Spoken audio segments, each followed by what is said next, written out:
Good afternoon, everyone. Andy Shape. I'm the president and CEO of Stran.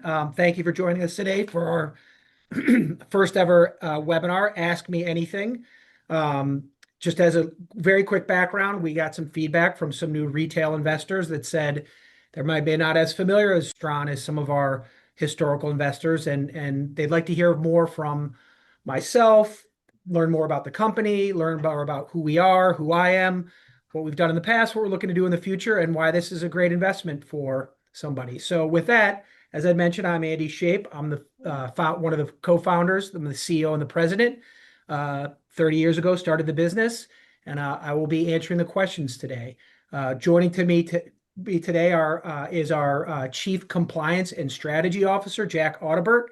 He's here to help answer any questions and to also monitor our compliance to make sure that I don't say anything improper that isn't already publicly available information. So that's it. And finally, I will introduce Michelle Pitlinski. She is our Senior Vice President of Strategy and Growth Enablement. She works with me, our sales leaders, and our top customers and prospects to grow our revenue and really take our business forward. So Michelle, I'll let you add any color as well to this and let you kick in. That's fantastic. Thank you so much for having me here today, Andy and Jack. Thrilled to be part of this conversation, and what an amazing opportunity to be doing this, not only for the company, but also just to understand a little bit more about what's going on over here. So without further ado, I'd like to jump into a couple of questions that we actually received, Andy, from Greg W. And so if you're ready, I'm going to fire away. Fire away. Thank you. Perfect. So the first one has to do with our creativity and how we engage our customers in our partnership. So people in our promo industry are often talking about creativity and the power of that true partnership with our clients. From your vantage point, Andy, can you walk us through a recent example where that creative problem solving or strategic collaboration really changed the outcome for that client? Absolutely. So thank you, Michelle. So just as background, these answers aren't scripted. I saw some of the questions come in, but we wanted to keep it more authentic and original. So most of these I don't have canned answers for. It's not like I have a script that I'm reading from. It's there. So in terms of our creativity, I think that's a big differentiator for Stran. If you look at some of our investor decks and you look at some of the filings that we've had, it's really a big differentiator because we look at ourselves as an agency that's helping our customers with their marketing needs, not just getting them products that are commodity. So with that, I'm really proud of the team that we've developed, both from a product merchandise perspective as well as the sourcing and the products that we're offering. So with that, one of the things that we do every month at our town hall is talk about some of the projects that we've done, and really what we try to do is identify what the customer is trying to accomplish and then propose products that are going to accomplish that for them. And one of the examples of that recently is one of our customers, who's a large gambling client or online gaming client, said, we're looking for items that consumers would want to give them incentive to use us. So, or to bet with us and gamble with us. So we came up with a host of about 100 different items to show to them, which are retail centric, anything from televisions to lawnmowers to experiences that people can do. So, that's just one example, but we have plenty of them where we're creating products that are used at retail for like beverage companies. You walk into a store and you see a display or you see something that grabs your attention, that makes you want to go and buy that brand of beer or that brand of alcohol. We do a lot of those displays, point of sale or point of purchase displays that really tie in. Like right now, we're doing a lot that have to do with like hockey themed or the Super Bowl theme. So you walk into the store and it's, licensed with some of the team branding that shows, for your Super Bowl, for the playoffs or the Super Bowl, buy our brand of beer. So we do a lot of that with creativity to catch people's eye and to get them to go, buy more of that beer. And that's at the end of the day, what we're trying to do is drive results for our clients, not just sell them products, but sell them products that are going to help them accomplish their goals. In the example of the beer companies, people walk in, they buy their beer. So hopefully that gives a good answer on that one. That's great, Andy. And this next question actually is a good parlay into that about our gifting platform. So we recently talked a lot of buzz about that gifting platform and our new ERP system.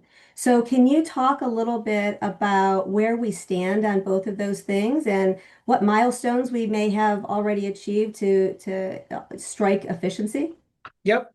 So we break our technology into really three different departments. One is our day-to-day technology. That's like our computers, our network, our internal communication tools, and that's the first one. And those are really table stakes that we need to have be cutting edge with all that and give everybody a very good workstation that we communicate and reliability and security and all that. So that's the first one that I want to spend too much time on. We really do a really good job with that. But the next two are the more important, I think, for the long-term success of the business, which is first is the customer-facing technology, which we developed over time to make it easier for customers to do business with us, really, so that they can take the products that they're offering, put them online, give their appropriate teams access to that, and allow them to order those and have us distribute that for them effectively.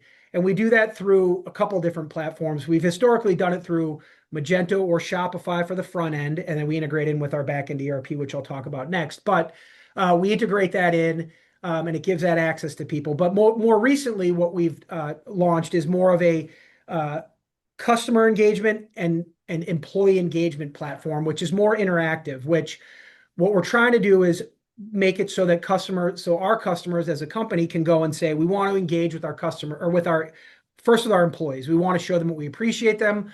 When they're hired, we want to send them a new hire kit. When they do something, good for the company, we want to award them points that then they can go order merchandise. And then we want to make that interactive so they can work with one another. We also just recently integrated a charity platform where the people can, where the end users, whether it's employees or customers, can go on and pick a charity, donate to that charity, and then we handle all that for them where we donate into the charity. So it's not only us doing a good job for our customer, it's also giving back, helping them give back to the community. So we recently just launched a charity engagement platform, which allows marketers to go to their customers and say, hey, as a holiday gift, we want to give you guys the ability to go donate to charity or buy products that then maybe give back. For example, we socks, but for every pair of socks that we sell, one gets donated to a shelter. So that's the employee engagement. Additionally, is the customer engagement platform, which we want to go and give an incentive for customers to buy more from the end customer to buy more from our customers. So the sales team can go and say, hey, thank you for placing that recent order, or thank you for going on a pitch with me, or thank you for doing whatever. Here's some points for you to go spend on our store. So then they can go and get rewards as long as it's compliant and they're allowed to go send them out.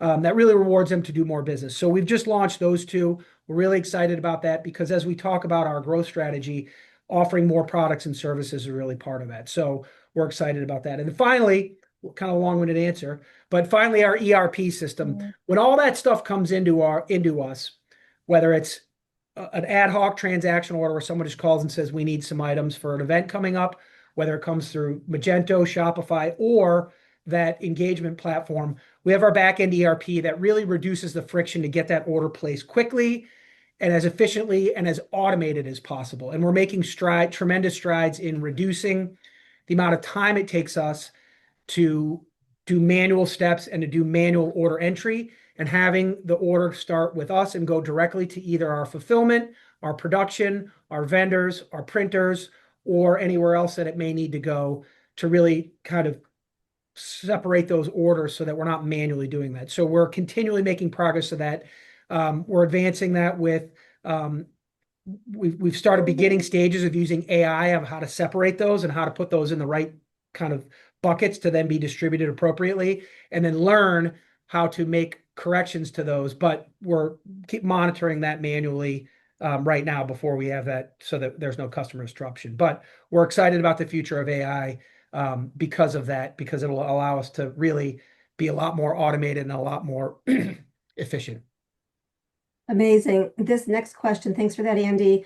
You can tell that Greg W. did his homework because he's asking about our relationship-driven salesperson approach that we have here at Strawn. And his question is about From your perspective, what strategic advantages or trade-offs come with a sales-led growth model versus how our competition may run their business? Right. So there's a lot of direct to consumer organizations out there, whether it's for imprint, custom ink, or other ads. So a lot of people see those ads on TV, and to be honest, they may steal market share out of our industry, but we don't compete directly to them. They have a place in this space, and that's where they should be with small to medium sized business, maybe have a one-time need. Like I'm having, I maybe I want to go spend $500 on a one-time order, which is great, and there's nothing wrong with that. But we more concentrate on enterprise level business that says this is a conscious effort we're taking on how to market our company and our brand using this form of advertising. So I'm proud of Stran, but even more proud of our industry. We're one of the few forms of advertising that actually gives to the people. It's not taking away. You go watching the television, there's a commercial. You watch a YouTube video, there's an ad. You're on Instagram, they're trying to get you to buy something. This is one of the very few forms of advertising we're actually giving you something. And because of that, people have a favorable impression of the brand that they're given that from. So with that, we're trying to find customers that say we have 1 million, 2 million, 5 million, sometimes even a 25, or one of the largest customers, one of the beverage companies out there has an $80 million annual budget for branded merchandise, whether that's point of sale, point of purchase, or t-shirts and hats, all of that stuff combined. We're trying to find those customers and saying we're trying to do this more efficiently, more effectively, and really stretch those dollars to make a difference. So we're not just making merchandise to have it sit in a closet. We're making it to make a difference, drive sales, create customer engagement, create brand loyalty. We do a great gift card and incentive program products as well for an animal pet care company where we're driving loyalty because we're giving them incentives that then they can use with their pets and back at their vet. So, really custom curating, working with them to say, you have a budget. This is your field. This is the people who are using those products. How do we make you stretch those dollars and get the most ROI? So I think that's really the differentiator with that is we really work at an enterprise level rather than on an order by order level. Beautiful. And I want to acknowledge that we do have some questions in the live chat. So I'm going to combine two of Greg's questions into one before I get to his last one. And that has to do with tariffs and also the Supreme Court decision that's recently on the docket right now. So essentially, he's asking about those tariffs obviously causing some disruption.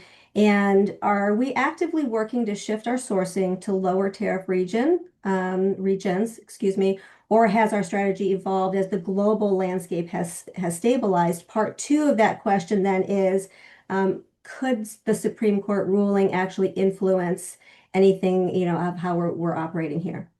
Yeah, so the tariffs were a challenging time for our business and this industry, and quite honestly, a lot of retailers and a lot of businesses in the U.S. It was unprecedented. All of a sudden on April 9th, which is my birthday, I woke up April 9th and they said tariffs are now at 155%. And I was like, or 145%. I was like, wow, that's overnight. That's unprecedented. And it was effective immediately, essentially. So, we had to pivot and figure out what we're going to do with that because it's very challenging.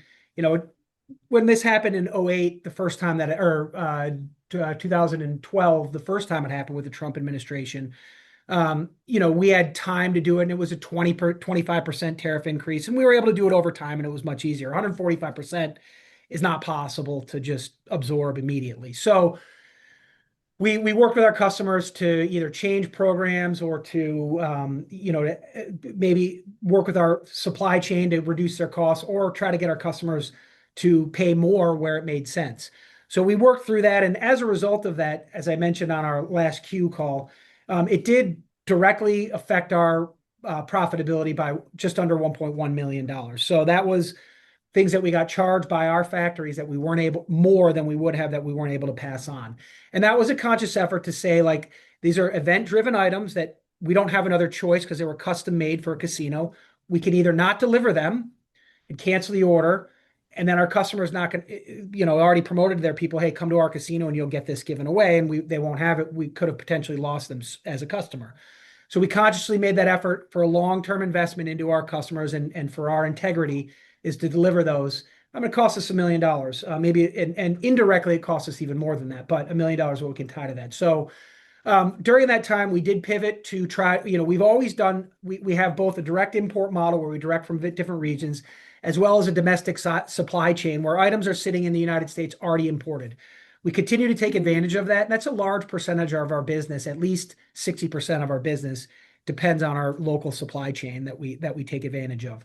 Those would be incrementally small increases that we can then pass on to, because that's what the market will bear, versus importing. So we did shift our strategy a little bit from different regions, from China to India. But when we shifted from China to India, that actually, then all of a sudden, the China tariffs went away and the India tariffs went up because India actually was buying oil from Russia, and that, so it's very fluid. We are trying to diversify where we do our manufacturing between China, Vietnam, Bangladesh, India, Thailand, Thailand and Taiwan. Just we're even in Turkey and then in some of the Middle East regions is what we're looking at, South America. So we are constantly diversifying that, but with what happened with the tariffs, they were so uncertain and so there was no rhyme or reason behind what region or area, or at least that I couldn't really relate to. We're just trying to diversify that so we do have different areas to import from. But there is a lot that still comes from China. I don't think that's going to go away anytime soon, in all honesty. The US and China have built over 50 years of very powerful infrastructure. Trying to go find a factory that has that nailed in to reproduce that in a different region is going to take some time. So it will take time, but we're working on it. We're not ignoring that, and we continue to try to diversify, but doing what's best for our customers at the end of the day. And in terms of the Supreme Court ruling for tariffs, if they do come back and say that was unconstitutional and the administration did not have the right to do that, we are prepared to go back and take that $1 million and any other thing and any other additional costs that we can prove, and go back and go try to work with our importers, our freight forwarders, our importers, as well as our vendors to try to recoup those costs. We have been approached by various people to potentially try to sell those even for pennies on the dollar, but we're not necessarily willing to do that quite yet, as well as the paperwork and requirements with that may not be worth what we get out of it. So right now, with the levels that we're getting, like I talked about, we're talking pennies on the dollar. So we'll kind of wait and see what happens. We're not sure. There's no guarantee to that, but we're keeping our eye on that very much so. And I'd love to, if there's anybody else within the industry who's listening to this, I'd be happy to start a lobby group that would that will go to the government and say, we got a $28 billion industry that's willing to fight you. And Andy, I think this very last question actually just kind of puts a period at the end of that sentence of what you were just talking about, which has to do with onshore production and leaning into robotics, automation, again, AI. And do you really see the future of the promo industry going that route, or are there cost structure prohibitions that would not allow that to happen? So I think the supply chain, when we're talking about our domestic supply chain, they already are 100% using robotics and AI. I was recently in one of our warehouses in Cincinnati that invested about, it's not our warehouse, it's one of our partners' warehouse that invested about $90 million into robotics and AI to go and pick and pack these items using robotics. And they'd said that that it has made them much more efficient. It has reduced their costs. And, we've estimated, when talking with them and doing our analysis, we've kind of looked at them getting that ROI, that $90 million investment paid back in about 3 years in the efficiencies that they're buying. So we are taking advantage of that and using those partners who are using those robotics. And really what that's doing is taking, someone walking around a warehouse and going and picking something, or even, packaging together is really, it's very challenging to completely make this industry robotic, but it's reducing a lot of those steps. So like I talked about, rather than have a person going and walking and picking, we have robots go walk and pick, and the robots pick from the top down, and they pick it up, and then they drop it to a human that then is going to pack it into one box, but they don't have to move and they're much more efficient. And then they're also doing the quality check with a human, but there's also 3 or 4 steps in addition to that. So yes, that is going to drive efficiencies within the industry from a labor perspective and drive down cost. And we're partnering with those people and having a look at what their capabilities are and leveraging that for our customers. In terms of using AI from a technology standpoint, whether that's creative, we're already using AI quite a bit in our creative departments, is to come up with things looking better, how to create custom products, how to really present them better. We're using that, how to also take logos and apply them onto products in mass, but making sure that's the right color, the right placement, the right location, all that stuff. But also taking some of that Salesforce automation as well and using AI to help us determine and find leads, using AI to really chat bots when someone comes into our websites and looks at it. So, I look at AI not necessarily a threat to our business. I look at it as an opportunity for our business. There's nothing that we're doing right now that's going to disrupt per se the industry immediately. Over time, it will disrupt the industry because we're going to have to use the different AI tools individually and as a company enterprise-wide to, again, create efficiencies, reduce manual labor, and let humans think and do what they need to do best, but take those menial tasks and put it to automation. So I'm excited about the future of AI within our industry and within Stran. We're already using it quite a bit. Nothing that I can point to that's going to say like, we did this and, now we're getting rid of, 90% of our sales or our staff. I don't think that that's going to happen, but I do think it will make our staff a lot more efficient. Well, Andy, I want to just take a second and thank the 30 people who are with us today in the participation chat there. And with that, we have a few questions from Eddie Riley from Minot Light Capital.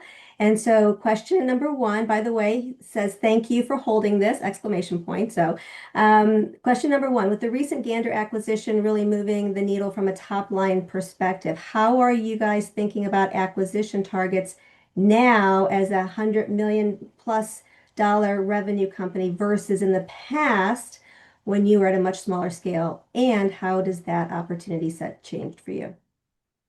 Great. Thanks, Eddie. Good hearing from you. Thank you for the question. You always give good questions, so thank you. Yeah, so now that we're over $100 million, doing a $2 million acquisition probably isn't in our best interest. The legal, accounting, and resources to acquire that company isn't going to move the needle really enough. As I always say to everyone, if you look back at our original S1, what we said we were going to do when we went public, why we're going public is growth capital. We're saying we're going to grow our business both organically and through acquisitions. That's exactly what we've done. And the reason we've done that is we went public to raise money because we wanted to accelerate that growth. That's what we wanted to do. And we've gone from, in 2020 or in 2020, we were about 20 million. When we went public, we were 38 million. Now we're about 100, and our trailing 12 months is about 115 million. So we've almost, we've tripled, quadrupled in size in the past 5 years. Since we've been public, we've tripled, almost quadrupled in size. So we've really gotten a lot bigger. And a lot of that's through acquisition. But some of the acquisitions that we've done historically might not make as much sense right now. So that doesn't mean that we're discounting them. There's a lot of companies out there, small mom and pops, that are saying, I don't have an exit strategy. My kids don't want to do this. I don't have anybody who wants to take over. Kind of tired. I got a great client base. I got a great business, but I don't really want to do this anymore. So we're approaching those people and saying, rather than acquire your business, why don't we acquire you as an individual? And we'll acquire them. We'll structure it almost identically as an acquisition, but we'll just acquire them as an individual or a few of their individuals together under an employment contract. Someone else at Minot Light actually called it an aqua hire. So rather than hire, it's an aqua hire. So we're looking at doing that right now. So they get, the seller really gets the same benefits, the same exit strategy, everything, except for reduce the legal fees, reduce all that. And we're not buying their business because we don't necessarily need their business. We don't want their business. We want them and their book of business. Additionally, what we are looking for are businesses that we want that maybe have something that we don't have, that is either a strong foothold in a certain vertical, which is great for us that we can go and then expand on that vertical. Oh, or if they have certain technology capabilities that we're looking for, that we say they have this great technology or this great offering for their clients that maybe we don't have as good of a footprint in, and we can expand off of that. So looking at those two, as well as larger acquisitions that are more transformative, that we look at and say, they complement us, similar type of business. We should get together and really combine forces, reduce some of our overhead, take advantage of what they're doing, what we're doing together, and really become even a larger player. So, anyone in that $30 to $100 million range, there's not a lot of them. So, we're somewhat limited, but finding ways, if that makes sense, for maybe companies that are somewhat on the fringe, that aren't necessarily directly in our industry, but have certain capabilities, whether that's some sort of product offering, fulfillment, warehousing, creative capabilities, agency, event-driven capabilities that maybe we can combine together. So looking at that at a larger scale is really trying to find companies that are going to move the needle a little bit more and add additional value to Stran and the shareholders over time. Well, Eddie also said that he's seen some nice gross margin expansion over the last several years as we've grown. What are some examples of the benefits of scale that you have seen? And what are some operating efficiencies you expect to see going forward as a result of that greater scale, Andy? Yeah. So first and foremost, we have just the cost of being public and the cost of running the business and just having Stran as a foundation. At $30 million, that's pretty hard to absorb. At $150 million, $100 to $150 million, it's 3 times, 5 times easier to absorb just those fixed costs, to be public, to do the compliance, to have all the infrastructure built there. So right there and of itself, as we begin to scale, that takes those fixed costs and they reduce that at a relative amount quite a bit. So that's one thing that we really want to do, is scale quickly, so that when we try to put those fixed costs into our gross margin, it makes a larger impact. Secondly, is as we get bigger, before the mindset was, if we save 1, 2, 3, maybe even 4% of gross margin, or we're able to buy better or show more value, so we're able to charge more to our customer, 3% didn't really make a big deal. But when at $100 million or $120 million, 3 to 5% is real money, and it makes a big difference. So those are some of the things that we've really seen make a big difference. And one of the ways we've really pushed up our margin is visibility. A lot of, we may start at one margin and the margin creeps down because of different products and services that we add on that we really weren't aware of. We've done a much better job of making our teams aware of those and making our customers aware of them, that's saying, we're charging you this because these are what you get for it. And the customers, 9 times out of 10 agree, yeah, that's a value that we see, and we're willing to pay more than commodity pricing for that.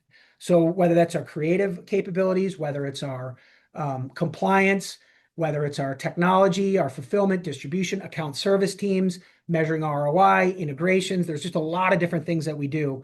And we've been able to show our customers that, we should be able to, justify charging a little bit more than maybe some of our low-level competition.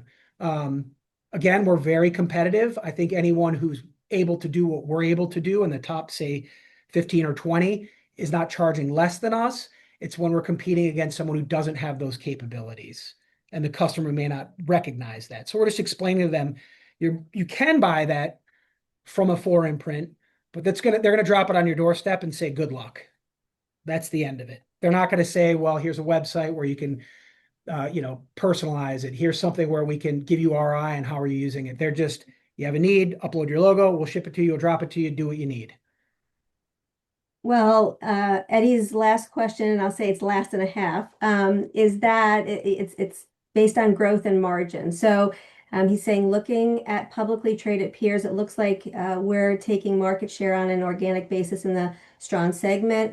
That being said, these peers are larger and carry higher single-digit EBITDA margins. How are you thinking about the natural trade-off between growth versus margin expansion going forward? And I'm going to add his last comment here that says, how should we think about achievable size in this industry Based on PPAI 100, the largest player is about 1.4 billion in revenue. Do you think it's possible to have revs higher than that? What is Strawn's goal for growth? Great. Great question again, Eddie. I'll come it back. I'll bring it back to the first part of the question, which is our organic growth. So we have seen organic growth. We continue to see it. We continue to expect organic growth from our company. So even through all this acquisition, since we've been public, we have not seen the business shrink in a quarter. So we've always continuously seen that organic growth expand, and we continue to do that because we demand that from ourselves. Like, we want to be better. As part of even our core values, it's, always be improving and always make continuous improvements. So we continue to expect organic growth within our business, and we really dictate that through all of our employees from top to bottom. So we are expecting that organic growth. But with that, we're also taking a little bit more conscious effort into raising that profitability. So as I talked about before, when we went public for the first 3 years, everything at Strawn was about growth, growth, growth. That was in our mission statements. It was in our town hall meetings. It was in everything that we said: grow the business, grow the business. That was our number one priority, and that's what we went to. Now we're balancing it a little bit better and saying we want to grow. We want to still invest in our sales team, invest in our marketing, invest in growing our business, but be more conscious about driving that profitability. Like you'd said, single-digit EBITDA numbers is really, what this business can really bear. If we're really humming on all cylinders, we might be able to get up to, say, a 12% EBITDA, maybe 13 or 14 at the absolute most. We're really, at scale.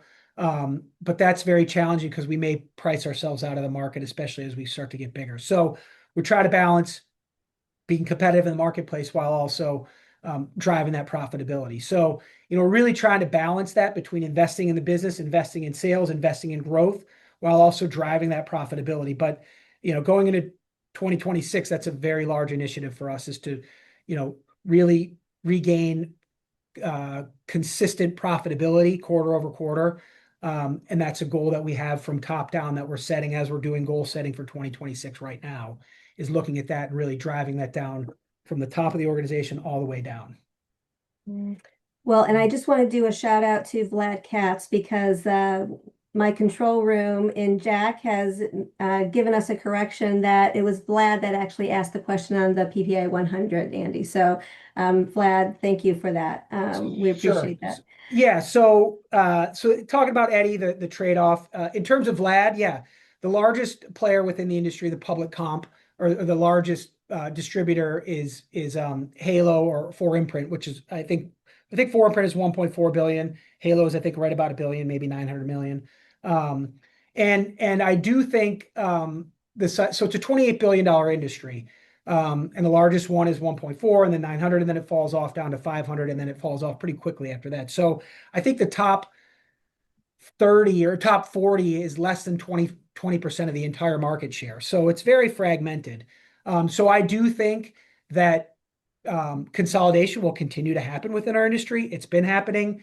I think it will continue to happen even faster as we get a lot of, I guess, people that are getting older, that have been in the industry, that are looking for a succession plan, that are going to sell their business, as well as consolidation, as we talked about, to gain efficiencies and to really become a bigger player. So I do think that a $2 billion, even $3 billion distributor is not out of the question.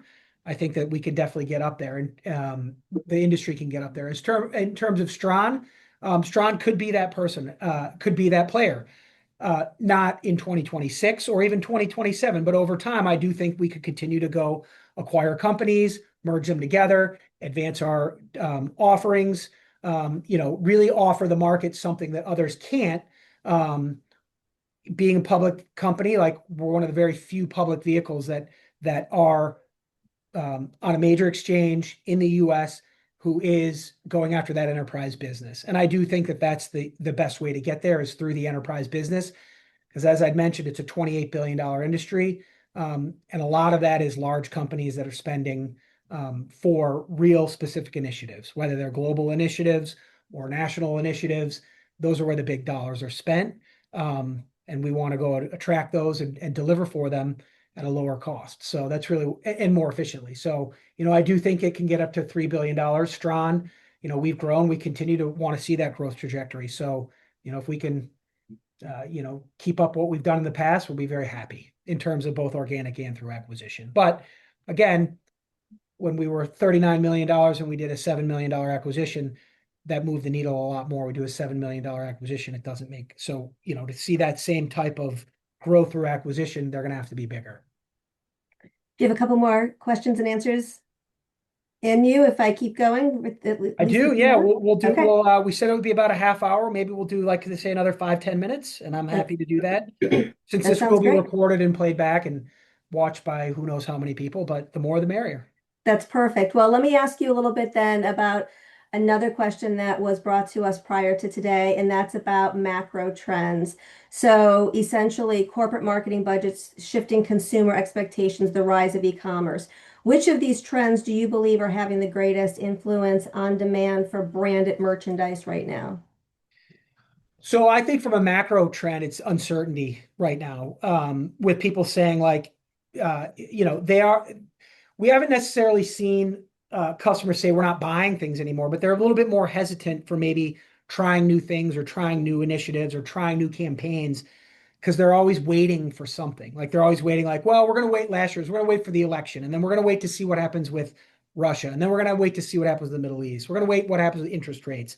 Is the Fed going to cut rates again? Like, it's always waiting. What's Trump going to do with the tariffs? Like, so all year there's been this kind of hesitation from people saying, like, we're not going to get rid of the things that we're doing, like the new employee welcome kits. Like, we can't say, like, we're not going to do them anymore. Or if customers are used to getting thank you gifts, we can't just say, hey, we're not going to give them thank you gifts this year. So they continue that, but they've been a little bit more hesitant to go and try new things because of the uncertainty. And I think that's been a negative effect on our industry because a lot of a lot of people aren't trying those new things. Additionally, it's also been a hindrance for product innovation. So typically every year we sent either myself or other people, we go to China and we go to the Hong Kong and the Guangzhou fairs, and we look at what hot products are out there. There's a lot of lack of innovation because the factories and the engineers aren't willing to put the time and energy into developing new products. So normally go over and we'd say, hey, here's the new product. It's the Snuggie, it's a fidget spinner, it's a, whatever else it is, the heavy blankets. There's always something that they're innovating that's this big trend.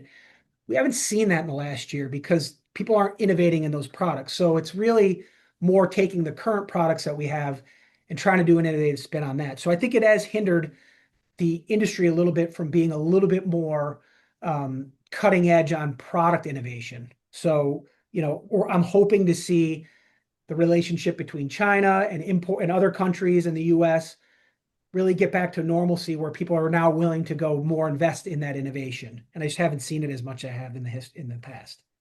Well, I've got two more questions for you, one of which has to do with international expansion. So, is that international expansion on our strategic horizon? And if so, how do you determine which global markets offer the strongest alignment with our model? Yep. So right now we do quite a bit of international work, but we execute that through a network of um, similar like-minded distributors like ourselves that I've met through the years, over the 30 years of doing business at those fairs, at those trade shows, at those events that I talk to internationally. I've had breakfast, lunch, gone and visited their headquarters, gone and visited them and skied with them in Germany and Austria. Like, we've developed these partnerships with like-minded people because we don't want to necessarily invest in a whole office there.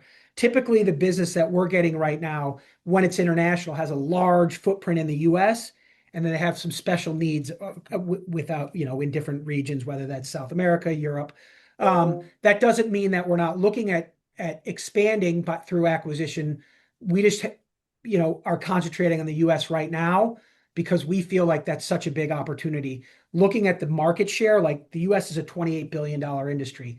I'm not exactly sure what Europe is, but I think it's a fraction of, I know it's a fraction of that. I don't know exactly what it is, but I'd be surprised if it's even 10 million. So, it's really concentrating, not overextending ourselves, looking at the opportunity cost, because I look at the opportunity costs within the United States as massive versus in Europe or South America. And South America is very challenging too, because as much as it seems like you could ship cross country, you can't. Like if you do it in Brazil, you're doing it in Brazil, not Uruguay, Paraguay, Chile, and Argentina or Venezuela. You got to establish a footprint in each area. Europe's not like that. Europe is it's the EU, but then there's the UK and the EU, because of Brexit, there's a little bit more complicated. So, we have found that it's more effective for us to have those partnerships that we have vetted, that we have long-standing relationships that we know our customers can rely on, and we do a profit share with them. We give them business, they give us business, and it's been a very beneficial and symbiotic relationship that's been good for us. So that doesn't mean that we have looked at some acquisitions in the past, and we're currently reviewing some of them as well, but we're not as bullish internationally as we are domestically. Understood. Understood. Well, I think this is a good question to end on. With your permission, Andy, I'd like to just talk a little bit about culture here at Stran. And as we continue to scale, how are you developing the leadership bench, the cross-functional talent that we have, and the company culture needed to support that next phase of our growth moving forward? Yeah, so culture is important to me, and well, as a matter of fact, we have our open house in our new location in Quincy that starts in about 2 hours. Some of you are invited. Actually, anyone's invited on this call. If you're listening and you want to make it to Quincy by 5 p.m., 500 Victory Road, third floor, come on up. You can see our new office overlooking Marina Bay. It's beautiful. We continue to have that. But, when we talk about culture, though, it is important to have events like an open house or to have after hours, get-togethers and all that. And that's a big part of the culture. But I think what we found is identifying the culture of getting a culture where people feel like they're making a difference within the company, that not only are they being acknowledged, but they're being appreciated and they're being really rewarded for being part of Stran. And we want to empower our employees to really create a career here where they can make a difference, where they're not just a cog in the wheel and say, yeah, I can't really do anything. For those people who want to take that opportunity to advance their career and take initiative, they're recognized. We want to recognize them and make sure that we give them the opportunity to do that. And I think that's important. Culture is not just having parties and having happy hours after hours. It's giving people the opportunity to say, I'm part of this. This is where Stran was. This is where we are. This is where we're going. And I'm part of that. And I feel like I have a hand in that. And that's really what we want to have people do within here. And I think that that's the most important thing with our culture is we really want to promote that. And I try to communicate. We have a monthly town hall with our employees where we talk about, what's going on in the business, the trends, market trends, our financials, if we're hitting our goals, if we're short of our goals, what we need to concentrate on. We have a Women on the Rise initiative, which Michelle, you lead up for us, which is excellent. This industry is about 60% women. And, we want to make sure that we give women the opportunity to advance their career and become senior executives and have their voice heard. So we support that. And it's just looking at trying to get our employees to be, enjoy where they work. And the reason why we want that is if they feel that way, they're going to treat their customers better. They're going to have a better experience at Stran. It's better for everyone. So that's really the culture that we're trying to do is communicate, respect, and really make sure that our employees are engaged and feel like they're part of growing the business into something special and unique within the industry. That's a fantastic period to put at the end of the sentence, I believe, Andy. And I think that the, ask you anything seems to have been a success. So it looks like we've got 27 people that are still online. And anything that you'd like to just end before we close the call? No, thanks. Thank you. Thank you, Michelle, for being our MC. Thank you, Jack, for making sure that I'm compliant. And thank you, everybody who joined. Again, I tried to make this more conversational, organic, authentic, just to talk about Stran and who we are. If people want to reach out to me directly, you can go through either our IR firm or press@stran.com. Try to set up a time to talk to me. Obviously I can't give you any information that other people don't have, but I'm happy to have those conversations. I often do. If you want to learn more about Stran, what our plans are, have any questions on that, we're happy to answer that because, the investors are important to the business. I'm the second largest shareholder. I always say this. I probably have more motivation than anybody to see the stock perform. and do well, because I have 30 years into this, and this is really my life's work that I want to see succeed.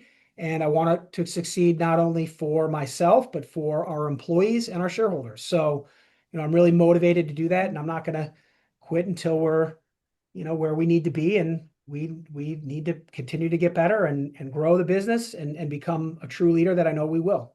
So thank you, everyone.